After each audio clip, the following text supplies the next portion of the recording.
Hello there, welcome to this week's official EFL podcast. It's a bumper pod coming your way with the irrepressible Josh WINDASS on Sheffield Wednesday's gloriously successful survival mission officially accomplished. I don't think we ever felt we was in so much trouble, which could have been a bad thing because it obviously went to the last day, but I think we always had belief that we could stay up, but luckily we did. Juliet Farrington gives us her thoughts on a dramatic championship final day, and we'll also reveal the king of our season-long 72 in 72 challenge. Please get following us in all the usual places or watch it right here on YouTube. Welcome to this week's official EFL podcast. So Jules, playoffs underway in Leagues 1 and 2, the championship final day done. Did you enjoy that final Saturday carnage? I think you had more carnage than I did at Portman Road compared to Ellen Road. We just had dark clouds and moodiness a little bit. And in all ways. In all ways and every single way. But yeah, and obviously managerial departures as well have happened since that moment too. So it just never stops, does it? We'll come to that in due course. But of course, the chat on the final day, both ends of the table, and in what is the most important results and what happens when these games play a certain way, don't they? So let's get stuck into that because we have got a guest on. Our first guest today was part of a Sheffield Wednesday side that by the end of it made it look relatively straightforward. So Josh WINDASS, what was all the fuss about before you actually climbed out the bottom three and finished very strongly indeed? Yeah, morning guys. I don't know. I think since the manager came in, obviously, I think we've been able to level on points with West Brom, so we're in really good form. And the manager kept saying to us in terms of the teams we were playing against, like, if you look at the table, we're we're in miles better form, but obviously we're at the bottom of the league. So I don't think we ever felt we was in so much trouble, which could have been a bad thing because it obviously went to the last day. But I think we always had belief that we could stay up, but luckily we did. Can you ever think, Josh, of two end of seasons that you've experienced from one extreme to the other, but also for it to happen back to back as well? Yeah, no, it's obviously, I'd love to say you wanted this to happen, but you never want to be played for a team that's bottom of the league, to be honest. But the fact that it does come down to the last day obviously gives you a little buzz, I guess. But it's obviously more scary knowing that you can get relegated rather than you can't get promoted, if that makes sense. So, yeah, it's obviously a big thing that we've scored on the last day of every season. So, yeah, I'm looking forward to next season now and wherever that may be. Hopefully we can get promoted wherever it is.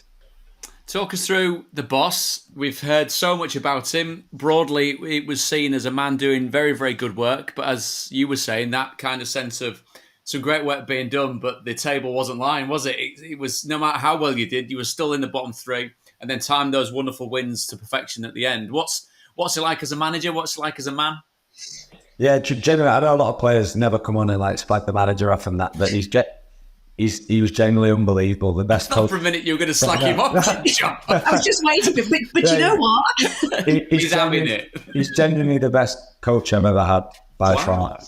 As soon as he came in, obviously the first couple of games he came in, we actually lost. I don't know if that was just us getting used to his new way of playing and stuff, because we were playing quite well, but just not on the right of the results. And then since then, the detail in possession, out of possession, how he got the lads all to buy into it with his personality. And I think because not before that Cisco was not doing well, it's just that it didn't work out for whatever reason. And I think when you come in after a disappointment and you are as good as Danny is, then it's just a breath of fresh air. Obviously the lads buy into it. And yeah, he's incredible, to be honest. He's an incredible coach, and yeah, I've loved working with him. What makes him so special, Josh? Because that's one hell of a statement to say that he's the best coach that you've worked for, considering you've been in football for quite some time and worked with a lot of people. Yeah, it's just I just love football, so I'm not really bothered about when people talk about like man management and stuff. I don't have to like speak to my manager or like get told how good I am on a regular basis. I just like to know that the game plan's good and that I can play the best I can possibly play. And under this manager, I've never seen so much detail and clarity in the way we have to play it. In my role, especially what you have to do on a football pitch, it's down to the letter, and if you don't do it, he generally lets you know as well. So yeah, he's the best I've had in terms of tactics and knowing what to do when it comes to a game day in terms of like closing the opposition down and stuff like that. So it's really quite, I don't know whether refresh is the word, because it sounds a little bit condescending, that sense of just getting on with your job, Josh, because You're probably, I mean, the age that you're at, you're at a slightly different stage to managers that I speak to, who speak to about younger players. And I mean this with the greatest respect to younger players, where there's a constant need for answers. There's a constant need for, what's this? What's that, boss? Can you tell me this? And I presume you're probably straddling those two generations, I think, aren't you? Where you are brought up in a way of, here's your job, get on with your job, and I'll tell you otherwise whether I think it's good, bad, or indifferent. But you're more than happy. And there's a confidence, I think, comes in that, isn't there? Where you go, I know what I can do, and I know what I'm capable of, and I'll just go and do that. Yeah, absolutely. In terms of that, I'm with you. I can't really relate to the younger players as much anymore because I feel like they need everything explained to them. But I believe in my own ability, so I believe when I've got a manager who's giving me a specific plan and exact thing to do, that I can go execute that myself anyway. So I don't need confidence from a manager to tell me I'm a good player or anything like that. I believe in that myself anyway. I think all players now need it. The game's moved on, and so many teams are coached well. And Brooks, you know what it's like as a player. You've been in many games where you don't believe in the game plan, and you feel like you could get beat. How often does that happen, though?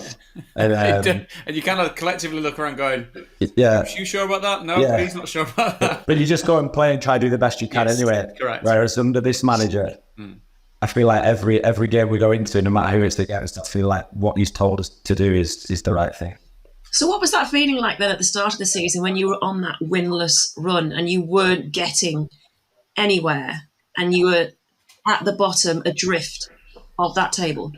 Oh, it was horrific, honestly. I'm honestly a forward who's selfish and wants to score and create chances, and I don't think I had a shot to 12 games. So, oh God! Did the game plan not work then?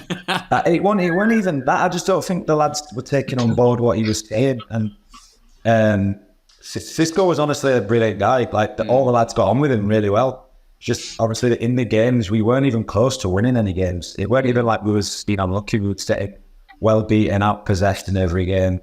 Yeah, it was draining, to be honest. So when Danny came in, obviously, like I said before, and you get these fresh ideas, I think he already had a head start anyway because of where we was. But obviously he came in and done what he's done as well. I think it doesn't. I mean, it's been wonderful for us to watch, Josh, as neutrals, but when you look at Plymouth come up, Wednesday come up, and Ipswich do what they've done, that yardstick's not necessarily fair, is it? I mean, you would have seen a lot of Ipswich over the last couple of seasons. Can you put into words or give us a secret behind that success? Because I was saying to Jules before we started, you've got 8 of that team that started on Saturday that got them promoted out of League One. Sometimes, and given your experience in football, things just click. Yes, you need tactics. Yes, you need technical players. Yeah. Sometimes there's that kind of bit of magic. Is that what they've had without it making it sound too mysterious? I played with a couple of their players, and when I speak, I played with Stanley Mosey at Wigan, I passed him over to Sheffield Wednesday. It's been wonderful, hasn't it? Both of them, yeah. And I speak to them, and I think the way I talk about Danny, they talk about Kieran. Yeah. So I think they've got a similar relationship over there, and I always say to them too, it's not like you're not jealous of them, but the fact they've done what they've done this season, and then Danny's coming. If we had Danny from the start, I always wonder if maybe we could have been doing similar things. Because last year he was nothing between the two teams. And obviously they've kicked on to a new level this season, and what they've done is probably one of the best achievements I've seen in the Championship in many a time. So, I'm really pleased for them, but at the same time a bit envious because I feel like that could have been us if things were gone differently. Yeah, but that could be you next season. Yeah, well, in the Championship you can never discount. In the Championship you can never discount anything. I think Ipswich are now an example for many a team that you don't have to be a parachute payment team and a big paying team to get promoted. So, I think if Kieran McKenna wasn't in the division, I think that Danny would have a chance at Manager of the Year. But what Kieran McKenna's done at Ipswich and their players is phenomenal. You mentioned the different pressures involved, and as Jules said, you've got 2 different ends to the season. I mean, the Peterborough playoff game at Hillsborough is one of the most amazing footballing experiences I've ever had. And it's still talked about as well. And it will be talked about for many a year. And then you look at how the playoff final finishes. I mean, nothing was done straightforwardly at all, was it? And then you talk about what this season's been. It's a strange thing to try and explain, isn't it, Josh? Because one's that kind of the pot of gold at the end of the rainbow in so many different senses that promotion is. And almost where you were with Wednesday for most of the season, it's that weirdly dread-like feeling that it's always in the back of your mind, isn't it? That you just want to get it sorted. You don't want to wish seasons away, but you kind of go, well, we know what we can do. Can we just box it off and get it sorted so we can move on from this? Because it is a different pressure completely, isn't it? Yeah, it's a lot harder because as players, you obviously, we care a lot. I never want to get relegated, but you speak to people inside the club and the physios and the analysis people, and their job is generally at risk if we get relegated. So I think that brings a little bit of pressure to it, because you speak to them and they want you to stay up, not because they want the club to do it, but they want a job at the end of the day. And that's obviously comes with pressure, because you never want to be that have that responsibility of having people lost their job. So yeah, my main focus on staying up this year was the people who are at the club, to be honest, who obviously have worked with me when I've been injured or helped me when I've not been in good form and stuff like that. So yeah, and never want to get relegated for people like that, because they deserve better, because just good people, aren't they? Yeah, well, you know how it is. They give their life and soul every day they'll come in on a day off to give you a massage, they'll show you, they do everything to help you be the player you can be. So you never want to see people like that lose their jobs. People talk about the Championship being the toughest league in the world and the most exciting league in the world as well. But when you look at what was needed this time to avoid relegation, it was an all-time high, the amount of points required just to stay up. How difficult was that Championship season for all the teams involved? That's only because everyone took 6 points off Rotherham, that's why. It was, usually I'm 43 or 42, but everyone beat them, so we got 50. But yeah, no, it's probably been the best standard of Championship for a long time. When you look at the top four, nearly all of them are on 90 points. So yeah, that's incredible in itself. I think Leeds ended up at 91 or 90 and did get promoted. So I don't think that's happened in a long time. So yeah, the standard's been really good. As I said before about Danny, I think the level of coaching in general in the Championship has gone up tenfold, and then it's been a tough division in a lot of games, because you can play against teams that you don't think are great sides, and you look at the players they've got, but they play really good football, and the managers have them playing good stuff. Are you because your season's over, and obviously you were in the playoffs last season with Peterborough and then going on to the final as well. Do you invest as much in the playoffs this time around when you're not involved?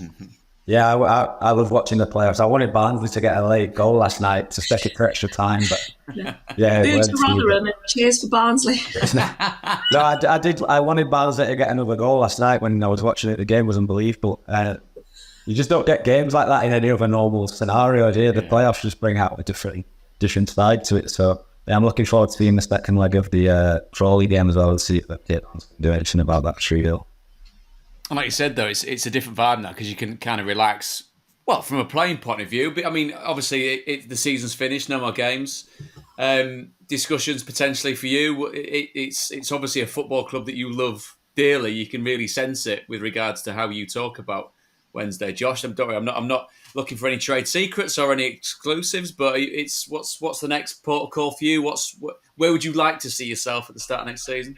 At this point, I don't really know. I know the club is speaking to like my agent and stuff now about the next few years. But as I said, I'm going to go on holiday, and then I don't know what's happening with Danny and stuff yet. So is he key to what you might want to do? Is he that important to you? That good a coach that you there's a bit of you thinking, well, if he's here, get me on board. Is there a bit of that? I think so, yeah. But obviously, I want to be at the club anyway, because I've had such an affiliation, and we've had such a good time basically over the last 3-4 years. But yeah, Danny's a big component of, I think, majority of the lads, to be honest, because of what we've done. I think we feel that next year we can go on to even bigger things. So yeah, you know how it works. I just let my agent deal with this sort of stuff, and yeah, I'll see where I end up. Speaking of contract talks, you're about to sign your biggest contract ever, aren't you, in a few weeks with a certain lady friend? Oh, yeah. Well, lady friend. I don't get married to someone who's 60. How old are you? Yeah. Lady friend. Josh is getting married very soon. That's where I was going with that joke.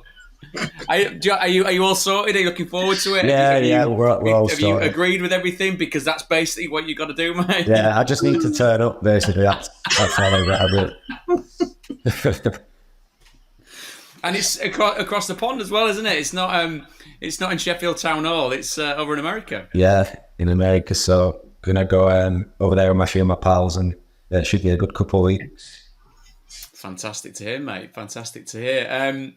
What you've seen from the Championship this season, given we've seen Leicester go, we've seen Ipswich go with them, we've got 4 big clubs in the playoffs. Do you have any inkling? Would you have any suggestions of who you think might be the third club to get promoted?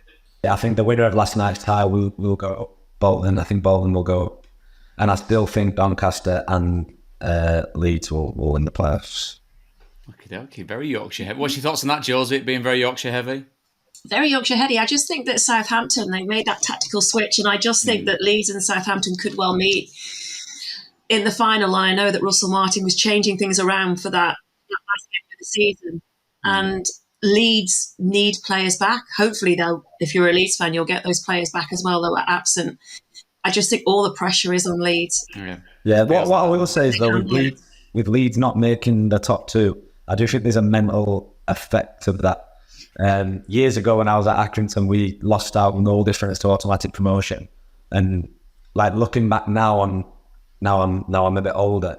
The manager in the change room was like, we've got to go through the playoffs, and I'm like, I don't know if Leeds will be doing that, but that mentality, obviously, looking back, was you was thinking, this is a nightmare. That with the playoff, for reality, you've still got a chance to go up, and we obviously got knocked straight out in the semi-finals, and Leeds kind of need to dust that down and get it behind them now, and try to focus on the playoffs, because I think Norwich and West Brom are more buzzing there in the playoffs because they're trying to stay. So, but that was it as well, because Southampton knew they were in the playoffs as well. It was just Leeds who were maybe just relying on that last day.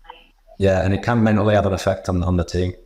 Josh, top stuff, mate. Really enjoyed your company. Apologies for calling your fiancée a lady friend. That sounds more eggy the more I think around. Look at Jules' face. She's so embarrassed for me. Oh. No, she won't watch this anyway. She won't watch this anyway. My word. Yes, Josh, you've been wonderful, mate. Thank you so much. All the best with contract chats and where you end up. And, of course, wonderful, many, many happy years of marriage, my friend. You've been a star on here. Cheers, thank you. Brilliant stuff, Josh. Good luck. Enjoy your summer. Thanks, Jules. Thanks. Jules, we're going to pump the brakes just for a second because I've got a surprise for you coming up next. We're going to meet the king of the 72 in 72. Okie dokie, Jules. This middle portion of the pod is for a bona fide winner. Right, 72 in 72 has been going all season long. You caught me on the hop last week, and it is so hard once you actually get stuck into it as your brain goes blank. There's been some real highlights this year, not least Stephen Fletcher just saying, I don't know, saying that more than actual names of teams. However, this is our final table. 28 people have stepped forward. At the bottom, Aaron Ramsey, the aforementioned Stephen Fletcher, Ruben Colwell, Stuart Dallas, Gary Rowett, Alfie May, Valerian Ishmael, Andrew Moran, Matt Bloomfield, Liam Rossini, Lucas Djukovic, Joe Bryan, Mark Albrighton, Matt Butcher, Sam Byram, Callum O'Dowda, John Coleman, Joby McAnuff, David Artell, Tom Bradshaw, Ebbo Adams, Wayne Rooney, Pete Wild, Danny Cowley, Patrick Bamford, Richie Wellens in third, some fella called David Prutton in second, but at the top, leading the way, well, pretty much all season from what I can remember, is Salford's Matt Smith, and he joins us right now. Matt, congratulations. How happy are you for this? Honestly, delighted. It's better than my 25 goals this season for sure. Best thing that's happened to me. Absolutely over the moon. And the wonderful thing is, of course, we've made sure that you feel special, that you get the reward you deserve, and we've given you a certificate, haven't we? This will be framed and hung in the Smith household. Absolutely. That actually looks like a proper certificate. There's some work gone into that. That deserves a place in the toilet at least. No expense spared here on the official EFL podcast. Matt, congratulations. I think there was a couple of names in that list that you were more than happy to have beaten, you were telling us. Yeah, perhaps it was an honour to pip you at the post, but I said if I didn't beat Sam Byram, then I would have just retired from any quizzes going forward. But no, it's a good list of names, to be fair. Sam Byram was well beaten. You'll be glad. Not just beaten, he was trounced by your good self, Matt. Not just by you, Matt, but by Prutz as well. Yeah, he'll be devastated about, won't he? Looking at the list of names on that list, I think I had an unfair advantage just from the number of teams I've played for and leagues I've played in. I think the 72 teams, I've definitely played at a lot of those grounds. So I probably had a little bit of an unfair advantage against maybe Wayne Rooney or someone like that. Do you know what I mean? But well, I suppose experience is the key thing, Matt. And we talked to you at a very pertinent stage of the season. Obviously, you another one boxed off for you. Congratulations once again.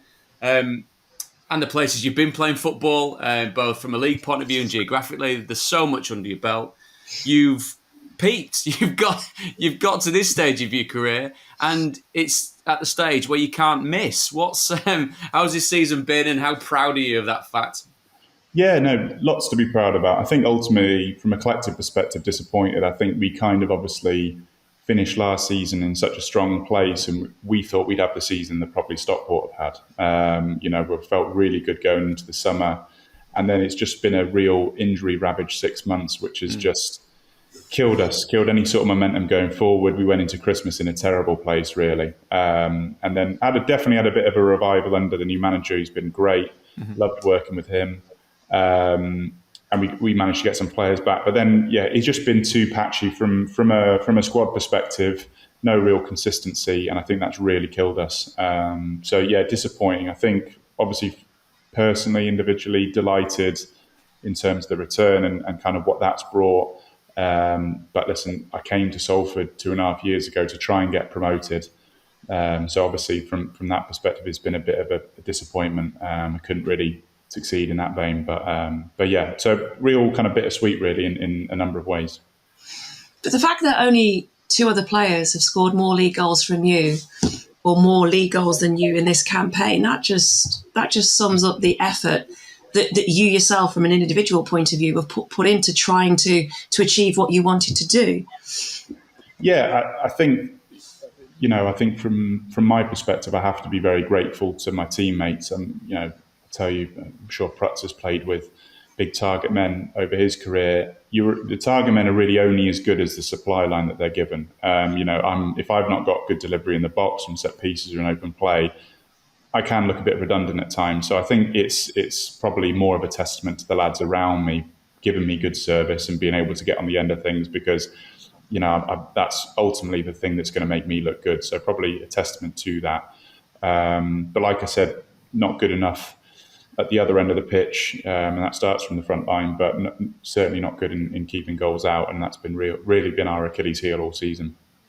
You were talking earlier on when we spoke on the pod this season, Matt, and it was really, really eye-opening. It was really kind of inspirational, really, given what you've done. So New Mills, Redditch United, Littleton, Droylsden, Redditch United again, Solihull Moors, Oldham, Macclesfield Town, Leeds, Fulham, Bristol City, QPR, Millwall, Salford.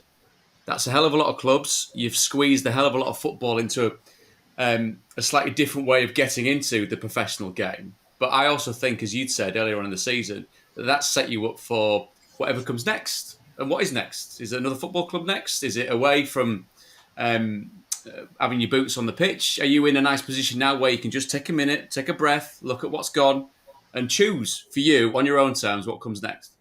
That's the latter, perhaps, is exactly that. It's the first time in my career that I've been out of contract. Touch wood, fortunate to go through so many years where I've either had a move or I've had something lined up, and I've never had that awful wait that a lot of players have in the summer to think what is next. But I probably am a bit more of a privileged position than a lot of players, in the sense that, I've had a good season and I've got other things in the background. So I'm kind of, like you say, just taking a bit of stock right now and going to make the right decision for me personally, whatever that may be. So I'm just taking a little breather now. I've got another son due in 4 weeks' time. So I'm going to have, 2 young boys. So I have my hands full in that respect. So just, like I said, just taking a bit of breather, a bit of time.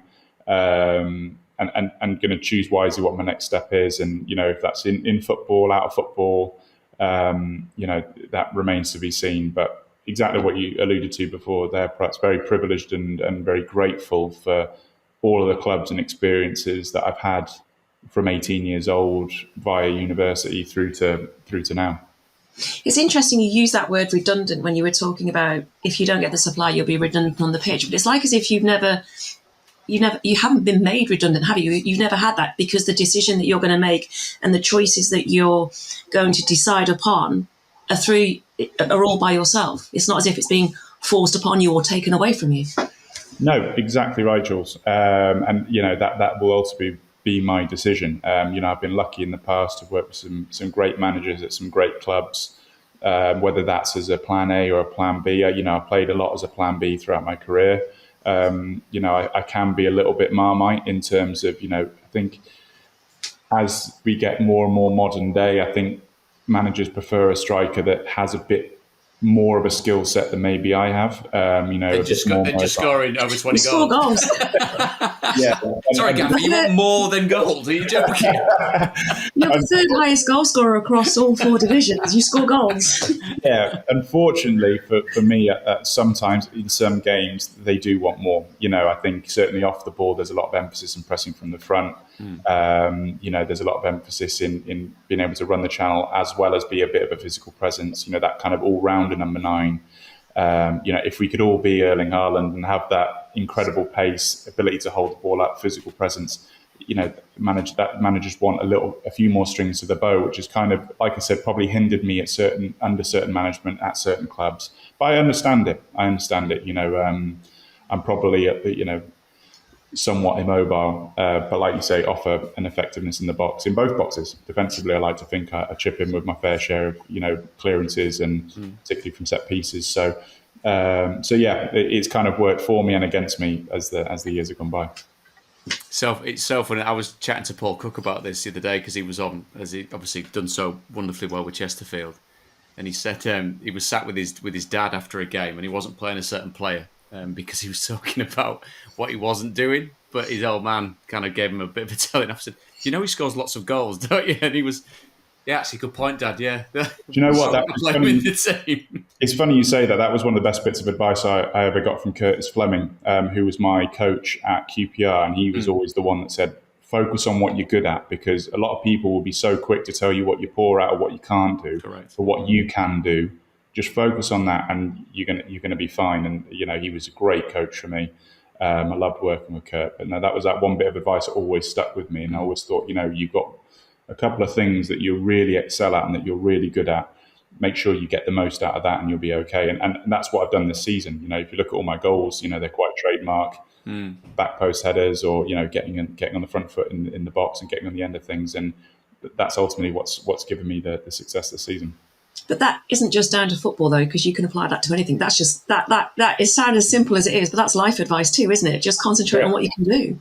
Absolutely. I think especially in this day and age, with social media and opinions are so at the forefront. Everyone's an expert, Matt. You know that, mate. Yeah, exactly. So I think everyone will be quick to point out that you can't do this and can't do that. And that was always particularly my advice to young players that I played with, young lads coming through at Salford or whether it's at Millwall before, is, people be so quick to tell you that you can't do this or that. But, you're going to have an outstanding attribute of some form, and just make sure you concentrate on that and maximise that to the best of your capability. I get a sense that would be something that you would be more than capable and more than happy to do, passing on wisdom, passing on experience. 34 now, so many games under your belt, so many years under your belt. I get the sense, knowing you like I do, that you'd take a great pride in being able to guide younger players in certain ways. For sure. It's probably when I got to QPR, I was in the back end of my 20s, that I probably felt a bit of a bit more of an experienced pro. And, I think you do naturally, I'm sure you're the same, perhaps at the tail end of your career, as you feel like you are able to give them more advice. And it's, when I look at young players that I played with, the likes of Abiri Eze or Elias Chair, or, young lads coming through, and I thought, you've got real exceptional talent here. I can't wait to see what you can do. And you do pass off bits of wisdom, and then you see them kick on and do so well. And I think, you had some sort of, you would have helped at some point in the way. But I think that's your job as an experienced pro, is to galvanise the dressing room and make sure everyone's steering in the right direction, and particularly the young pros, and make sure that they, they don't get too ahead of themselves and they've got the right mindset and everything like that. Is there something you've always wanted to do? I know you're looking at opportunities and making choices, but is there something that you've always wanted to do that you could maybe I kind of knew early on that management coaching wasn't for me. I never thought that would be my sort of path post football. So I've kind of just been exploring things away from the pitch and seeing what enjoyment I've got from that. So yeah, like I said, I kind of found myself quietly getting involved in the world of tech, which is something totally foreign and alien to a lot of sports people, but it's something that I've enjoyed doing, kind of bore out of curiosity and interest at the start. And I found myself launching a company with 3 friends in the past year, 18 months. So yeah, I've really enjoyed that process. I think it's like anything. You want something that just gives you a sense of purpose. I think the big thing where players get unstuck is they don't know what that thing is that gives them the sense of purpose, that gives them enjoyment, that gives them that get up and go in the morning. And for me, I wanted to find that. I feel like I found that with my business away from the game. But it's still heavily involved in the game. We manage athletes. We have over 100 athletes on our books at the minute. So you scratch that itch by being involved in the world of sport still. So I've really enjoyed that. But at the same time, obviously, I still have that fire in my belly to play football. Like, it's the best job in the world. I've loved every minute of this, my Salford time for the past 2.5 years, regardless of how well or poorly it's gone at times. It's undisputedly the best job in the world. So you just enjoy it for what it is. I think it really reflected it in your open letter. It really, as I said, articulately put, nicely put, and just said with real feeling, Matt, which is, it's you in a nutshell, mate. That's exactly how you come across. I'm getting serious kind of Matthew Flamini vibes here, where he disappears and suddenly you go, hang on, he's a multi-billionaire from sports Twitter. That's do you want to go into management? Absolutely not. No, this is much better. Yeah, no, it's. I think like anything, you kind of quickly understand. Well, I quickly understood what I think would be for me and not for me. And listen, maybe I'm wrong. Maybe my career or post football will be something different. But I think certainly navigating those first few years is tricky for anyone. You read horror stories of what happens to players, but perhaps for you to see you excelling in presenting and on the TV and also, That's very nice. But it's so obvious that you have a real passion for it because that comes out in your work. Do you know what I mean? And I hope for me that will be the case, that it's obvious and you feel, you're just so enthusiastic to do that, like I have done with football for 14, 15 years.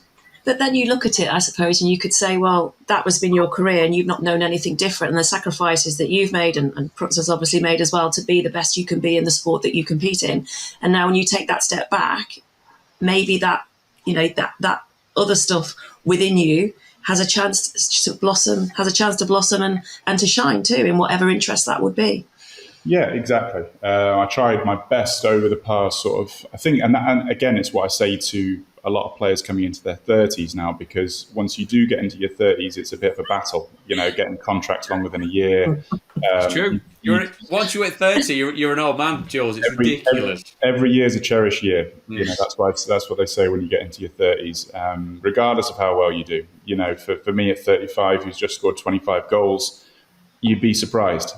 So it's one of those where I always encourage players to spin their plates early. And you see what the PFA are doing now with the number of courses. You hear more and more players doing it now, try and get a bit of education behind them, because you want to have something in place for when you finish. That's the key, because otherwise you probably will, unfortunately, be a statistic, which is not a great one. So I always try and encourage players to really focus on the latter end of their career, focus on what might give them that passion and that drive in the next chapter, whether that's in football, out of football, but be proactive, because you don't want to get to that day and be like, right, what's now, what's next? You want to have your plan in place. So I think it's good that I'm seeing more and more players being proactive. We've got a lot of lads at Salford who are on a course of some kind, or really looking into the next thing. And like you said, Jules, being able to show that passion in the next chapter, because the one thing that people say is you're a long time retired, stay in the game as long as you can. But if you flip that on its head, you are a long time retired. So you want something in that long time of retirement to be passionate about. So that's always my advice, again, for the young players. Spin plates. Spin plates early on. I like that. I mean, Matt, I could try and say something flippant. I could try and say something heartfelt. But I think you've just absolutely nailed it there, mate. It's always a pleasure chatting. Obviously, the 72 in 72 is now the peak of your career and forever will be. That certificate will be there for all to see at Chateau Smith. So excited to see what the next chapter is, mate. I know you've got a little one on a tractor in the background, bless him. Keeping him out in the fresh air, another one on the way. Wish you the best with both of those. More than welcome to come and chat to us whenever you want, mate. But thank you so much for your time. Myself and Jules have really enjoyed the time with Jules. Cheers, Helen. Matt. Enjoy your summer. Will do. Cheers, guys. Take care. King of the 72 in 72 there, Matt Smith. Well deserved. What a thoroughly nice chat. I think it's safe to say, Jules, as well, so far we've covered all the bases, haven't we? From Josh Windass all the way to Matt Smith and everybody in between. They're wonderful players, goal scorers. I mean, Matt's peaking at that particular time. Intrigued to see where he ends up. And, of course, Josh sounding delighted with the upcoming nuptials. Let's Just get back turn to... up. Everything will be fine. Just turn up. That's a motto for life. Just turn up and see Just what turn happens. up with your lady friend. Yes, I know. I'm not going to let you forget You're not that. going to let them. Good. I would actually... I will obviously respect you more for continually bringing that up, and you know that, don't you? Anyway, let's talk some more football. Final day. You alluded to it right at the very top. I was at Ipswich in some glorious Suffolk sunshine, and it all went swimmingly for the Tractor Boys, for Leeds. There were dark clouds, both literally and metaphorically, and didn't quite go according to plan for them. So it's the playoffs for Leeds and Southampton, of course. What was your take on that game and the two teams involved? With Leeds, the fans were there. Mm-hmm. I think they'd had time, that dust had settled. They'd accepted perhaps what the outcome was going to be, because they were very much relying on Huddersfield beating Ipswich, which you were at Portman Road, and there was very little chance of that happening. And it looked amazing, can I say, in the sunshine and in the gloom of the grey clouds at Ellen Road. I think once that second goal had gone in, it did go flat, and it's a case of how you bounce back from that now. Southampton, I remember Russell Martin telling me before the match he was going to try something different. He was going to switch things around. They'd had a good week training, and he did that. Tactically, he did that. It worked. It caught Leeds United out. And I think with Leeds United, they don't concede goals, but 3 against Middlesbrough, 4 against Queen's Park Rangers, 2 against Southampton. That was very unlike Leeds that we'd seen. And it's that chance, that you had, that you've fallen away slightly, and you end up losing the game as well, which is losing a game at Ellen Road also doesn't happen. So players are absent. They're trying to get players back for the playoffs. It's how they respond and mentally how they respond going into it. And for Southampton, that was a good win for them. Mm-hmm. And when you look at West Brom, Norwich and Southampton, West Brom, by the way, finishing 5th. It's there. Never to be taken away from them this season. It did make me think of you when I saw that. Forever 5th. They all knew where they were going to be. And that's something maybe that they could take as a positive into it, whereas Leeds were always hoping for that automatic promotion, and it didn't happen. We mentioned West Brom, so of course it was Leeds 3rd, Southampton 4th, West Brom 5th. They beat Preston on the final day, Norwich City in 6th, which means that Hull City finished the season 7th, 3 points off the playoffs. And now, as we know, and rather surprisingly, looking for a new manager. Liam Rosenior coming away. I think we were all very... It's a hard thing to say you're shocked in football, because you'll know this, Jules, working in the game for such a long period of time. You were both shocked and not shocked. You're not shocked because it's football, but you are shocked because of a broadly good job done by Liam and his side. What's your take on the fact that the owners said, thanks, but see you later? You say a broadly good job. He did a brilliant job. When you consider where Hull were when he came in, and then they built on that and they missed out on the final day. And we said in the pod that Plymouth Hull, I felt, was the most intriguing game in the last round of fixtures in the Championship. Plymouth get the result that keeps them in the Championship. And obviously they've got a plan there of trying to get to the Premier League, and they can build on that now when they get a new manager in place. So you say well done to them, but with Hull it was like, well, I'm sure I heard the owner at the start of the season suggesting a minimum 10th place finish, so finishing the top 10. That would be the minimum aim that they wanted there, and just to miss out and finish 7th and not 6th in the playoffs. So whether the goalposts moved in January, Hull were on a terrific run of form, then they had that dip. Maybe that had a part to play in it as well. But I just think he's one of the brightest young coaches in the English game. And he's been nominated for Championship Manager of the Year award as well. It doesn't go unnoticed. He's articulate. He gives energy. Hull had an identity that goes with it. So you look at the statement then that followed, and it was the talk about visions not being aligned. So you would suggest, the detail Very is vague, in that, very vague, but there's a lot of detail in that if you look at it, analyse it, and think, well, something has gone on clearly and something isn't being agreed upon going forward. Liam Rossini will be fine. He will be snapped up because he's so good. He's young and he has a lot of experience with him. And all teams have a dip in form. All teams have a dip in form, but you just wonder if the goalpost moved and the owner is very ambitious. He wants promotion. You mentioned potentially the MO at the start of the season. Kieran Maguire tweeted out yesterday, Hull City, 16th highest wage bill in the Championship, 17th most expensive squad, 19th highest revenue. So is there a case to say, and I mean this slightly tongue-in-cheek, that Ipswich Town have ruined it for everybody by doing what they've done? Maybe people do look at Ipswich Town. Maybe people do, and maybe that puts pressure now on other teams in the Championship. Josh mentioned that as well. When we were speaking to him just a few moments ago, everyone is now looking at Ipswich and thinking, well, we want to be the next Ipswich. But to be the next Ipswich, you need to build a team, develop a team, have identity, have ambition, and have time. And you just feel that to go from where Liam Rossini came into and took that team to then progress and improve that team, and to miss out on the final day, but whether it all changed at the start of the year when things were looking so positive. But Hull City will know what they're doing. The owner will know what he's doing. The owner will know what he wants. And maybe there was a difference of opinion, and it's been building for quite some time and part ways. And Liam Rossini will go again, and so will Hull City.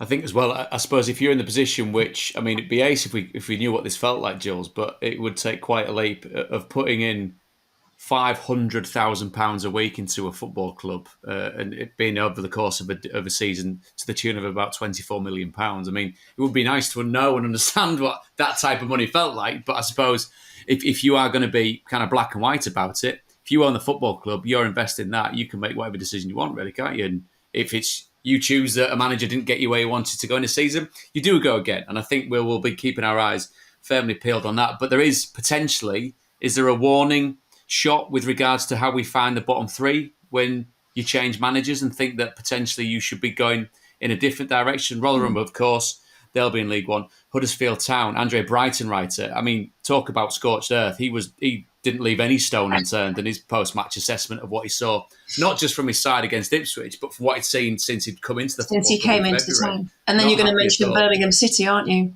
So Birmingham City, they end up in the third tier for the first time since 1995, when managerial changes were made, when they were in the top six. The man that was moved on, deemed surplus to requirements. In the end, John Eustace led Blackburn to safety. Also helps when you've got someone scoring 27 goals like Sammy Smodics. But is there a cautionary tale in there, given where Birmingham City find themselves going into next season? I think it was always going to be difficult for Gary Rowett to try and keep Birmingham in the Championship. And obviously, the situation with Tony Mowbray, we hope to see him back next season. Absolutely. Wayne Rooney, that appointment clearly didn't work, but you've just alluded to there, owners can do, and there was a new ownership. They can make the decisions and they decide the future and what they want to see in the vision of what they have for that club. I think, again, you can look at Ipswich and look what they did in League One and come through. And it's not the league that Birmingham fans probably would, want to be in. They would have preferred to stay in the Championship, but we spoke on the pod, didn't we, last week, about how the story has to change, the narrative has to change. Things have to change at Birmingham. They can't keep being in this position. And you could look at it and say, well, this is where you're going to be playing next season. There is an opportunity now to change. Look at Derby. Look at the teams have also. I'm saying this, but then I think League One's really difficult to get out of, and I'm not laughing about that. It is. We say the Championship's a really hard league, but League One. Look at Bolton. Look at Barnsley. Look at Ipswich. Look at Derby. So it's not going to be easy, but there is a real opportunity to just wipe the slate clean. The finance is clearly there with the owners they have, and just not take the pressure off, but just breathe for a little bit. Just breathe and allow it to grow. And then Birmingham hopefully will be back in the Championship. And beyond that, maybe, if they can just get it right. And this is a real opportunity now to get it right. Sometimes it works. Sometimes it works. But it is a very complicated league to get out of, League One. The hard reset. It's been a great Championship season, hasn't it? Have you enjoyed it?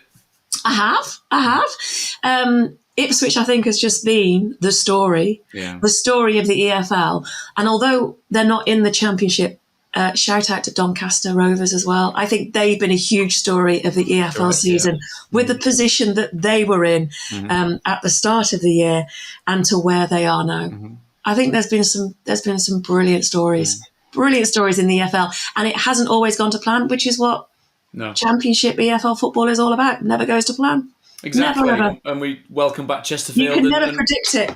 We don't. Welcome back Chesterfield, and for the first time we say hello to Bromley. So there you go. Somewhat newbies.